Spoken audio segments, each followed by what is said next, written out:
Welcome back. So another day this week to work on the engine a little bit, particularly the editor.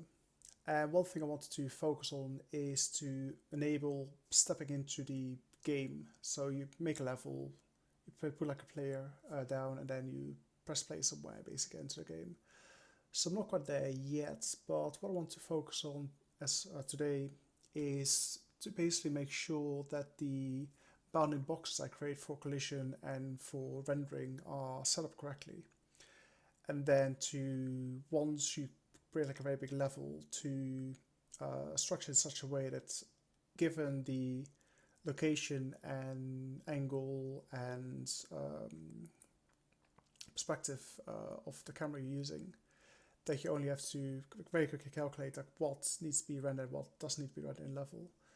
So the engine is called the portal engine. So I'll be using portals to figure out what we should and shouldn't render.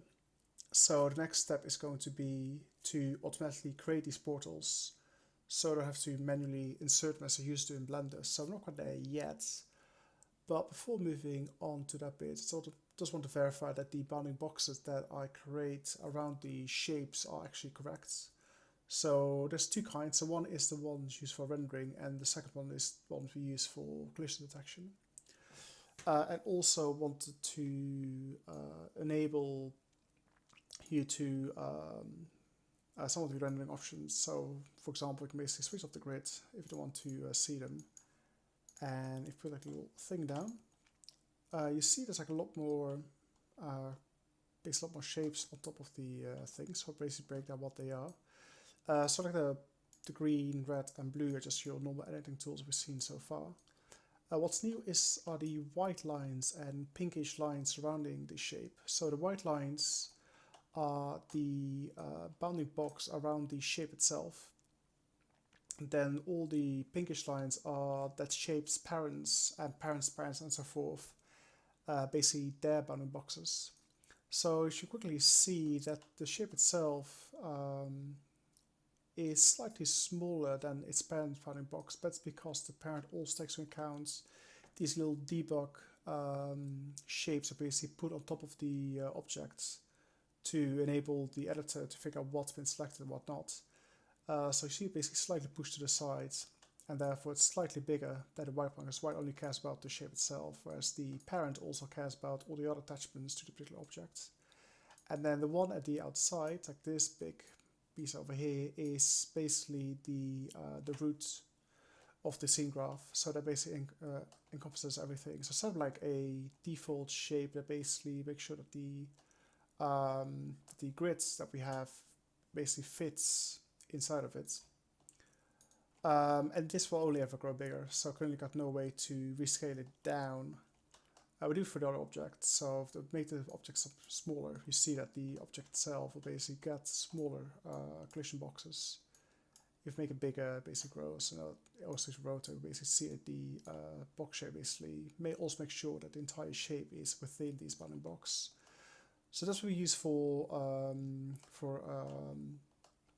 frustum color to make sure we basically check the bounding boxes, and if this the camera clips with this bounding box, we render it. If not, it's not being rendered.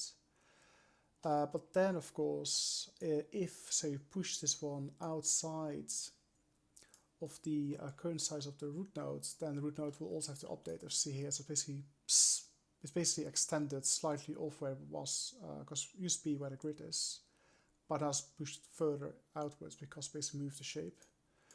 So this is make sure that we basically render everything within the root, and that needs to make sure everything on the root is inside this big bounding box. Second thing is currently I don't use any smart rendering for the debug options. So when you get like a big-ish shape like this or multiple spheres, let's make a duplicate of this, and now we've got two. So if we basically start like selecting multiple of these shapes, then you see it gets a little bit slow. But that's basically because every single point and actually the points are basically individual scene nodes in the scene graph. So there's like tons of them here. what we really need to do is basically get a instant render and basically only store the location, just instant render the whole lot in one go.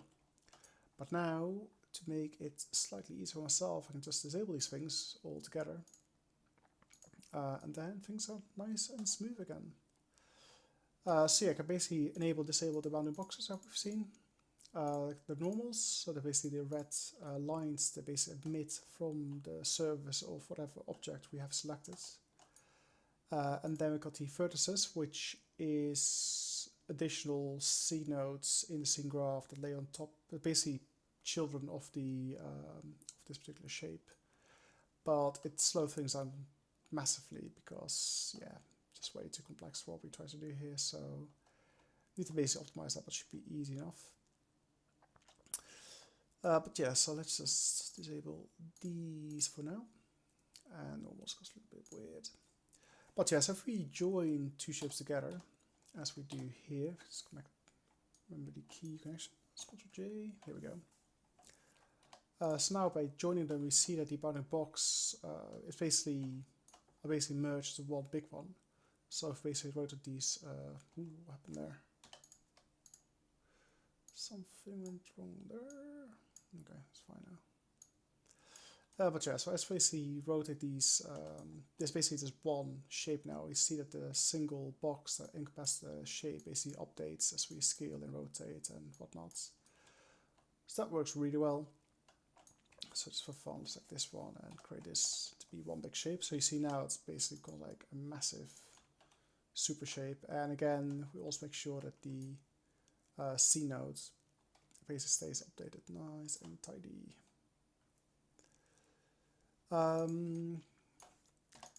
So yeah, that's basically the main update basically of working on to basically make sure that these things are rendered, and you can basically update the rendering based on what's based what you want and don't want to see.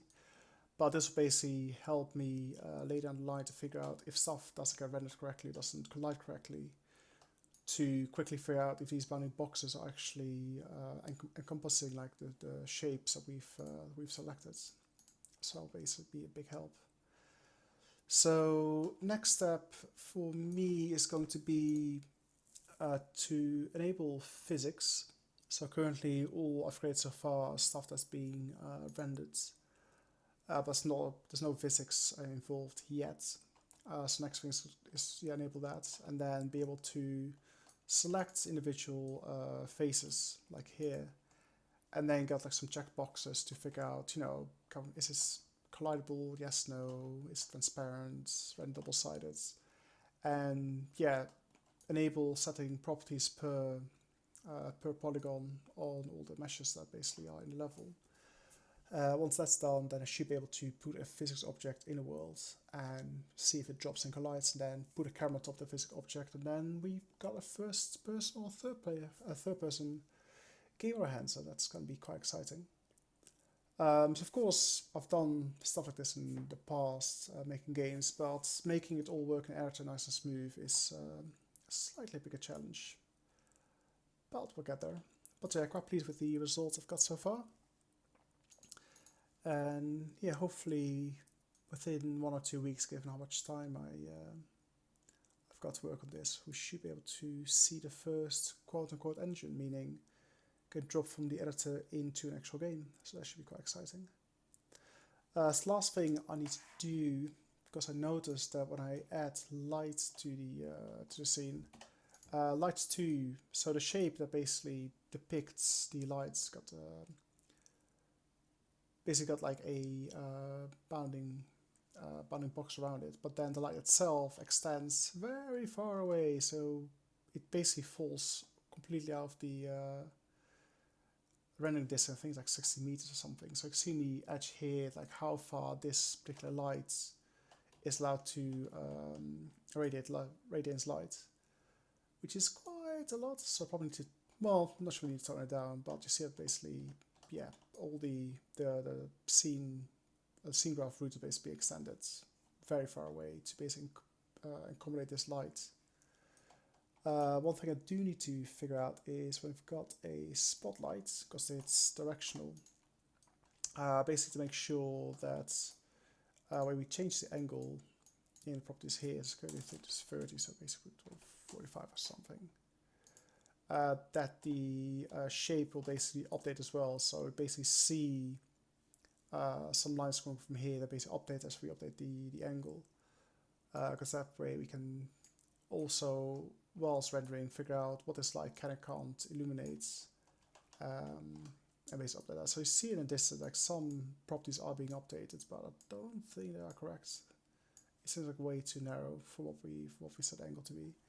So that's needs looking into. But at least now I can visualize what these bounding boxes are, and then update as needed. So yeah. So that's going to be a fun few weeks of work to make all this stuff work. But yeah, like I said, very pleased with the results so far. I mean, slowly coming together. I need to make some optimizations. Of course, this is just horrendous way this is handled and rendered. But you know, get some stuff done quickly and then optimize as needed. This seems to be like the best approach than try to optimize things too early and then not getting any stuff done. But yeah, that's what I've got so far. So thanks for watching and catch you guys later.